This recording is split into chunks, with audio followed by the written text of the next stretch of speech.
రాష్ట్ర వ్యాప్తంగా 2,60,000 వాలంటీర్ కుటుంబాలకు నమస్కారాలు. నేను మీ లంకా గోవిందరాజుని వాలంటీర్ అసోసియేషన్ రాష్ట్ర ప్రధాన కార్యదర్శిగా పనిచేస్తాను. ఈ వీడియో చేయడానికి గల కారణం ఏమిటంటే ఇప్పటికే చాలా మెసేజ్లు అనమాట. చాలామంది పర్సనల్గా అన్న వాలంటీర్ సమస్య ఫోన్లు చేస్తారు, అన్ని జిల్లాల నుంచి మెసేజ్లు చేస్తున్నారు. సరే, అందరికీ నేను రిప్లై ఇస్తానన్నా. మా జాతీయ మహాసభలు జరుగుతున్నాయి, కొంచెం బిజీగా ఉంటాం, ఎండలు బాగా ఉన్నాయి కాబట్టి కొంచెం మనం టైం తీసుకుందాం అని చెప్పాను. ఖచ్చితంగా ముందుగానే చెప్పాను కదా, జూన్ నెలలో మన ప్రోగ్రాం ఉంటుందని. ఖచ్చితంగా జూన్ నెలలోనే మన ప్రోగ్రాం ఉంది. ఒక్కటే లెక్క అందరూ గుర్తుపెట్టుకుని 2,60,000 వాలంటీర్ కుటుంబాలు అందరూ కూడా గుర్తుపెట్టుకోవాల్సింది. మన ఉద్యోగ భద్రత కోసం, మన ఉద్యోగం సాధించుకోవడం కోసం ఎక్కడైతే సమస్య వచ్చింది అంటే ఇక్కడ రాష్ట్రంలో ఎన్డీఏ కూటమి అధికారంలోకి వచ్చిన తర్వాత చంద్రబాబు నాయుడు గారు ముఖ్యమంత్రి అయ్యారు. వారు ఎన్నికల ముందు మనకు వాగ్దానం చేశారు, మాట ఇచ్చారు. మీరు మాట నిలబెట్టుకోండి సార్ అంటూ విన్నత పత్రాలు తీసుకొని ఖచ్చితంగా చంద్రబాబు నాయుడు గారి ఇంటికి వెళ్ళాల్సిన అవసరం ఉంది. ఖచ్చితంగా జూన్ నెలలోనే మీ అందరికి కూడా డేట్ కూడా కొంతమంది మన వాలంటీర్స్ లీడర్స్ మీ అందరికీ జిల్లాల వారీగా కొంతమందికి ఫోన్లు చేస్తారు. ఖచ్చితంగా మీ అందరికి పర్సనల్గా డేట్లు చెప్తారు. మన వాళ్ళందరికీ కూడా దాన్ని తెలియజేయండి.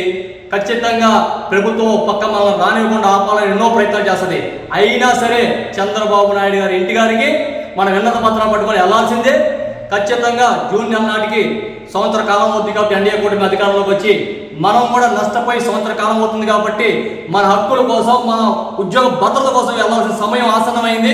ఖచ్చితంగా ఈ సంవత్సర కాలంలో మనం చేయాల్సిన పనులన్నీ కూడా చేసుకుంటూ వచ్చాం, ఏమీ తప్పేం చేయలేదు. కింద స్థాయి నుంచి పై స్థాయి దాకా ఎప్పటికప్పుడు మనం చెప్తా ఉన్నాం.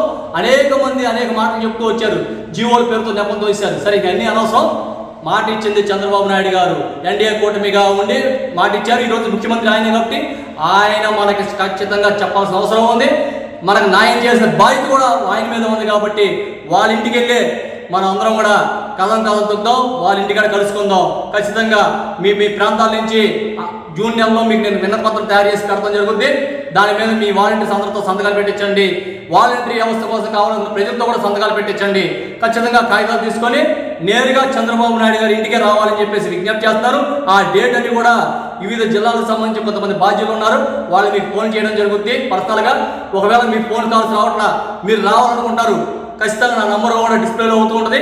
నా నంబర్ కూడా మీరు చేయండి, మెసేజ్ కూడా పెట్టండి. ఖచ్చితంగా జూన్ నెలలో డేట్ని త్వరలోనే అనౌన్స్మెంట్ చేస్తాం. ఖచ్చితంగా ఆ రోజున ఎంతమంది ఆపాలని చూసినా కూడా ఆగే ప్రసక్తి లేదు. మన ఉద్యోగ భద్రత కోసం మన కడుపు కొట్టే ఊరికే ప్రసక్తి లేదు.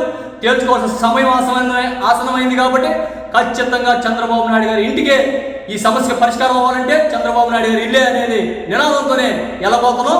ఖచ్చితంగా వాలంటీర్లు అంతా కూడా మీ యొక్క హక్కుల కోసం, మన ఉద్యోగ భద్రత కోసం జరగబోయే ఉద్యమంలో భాగస్వాములు అవ్వాలని చెప్పేసి తెలియజేస్తూ సెలవు.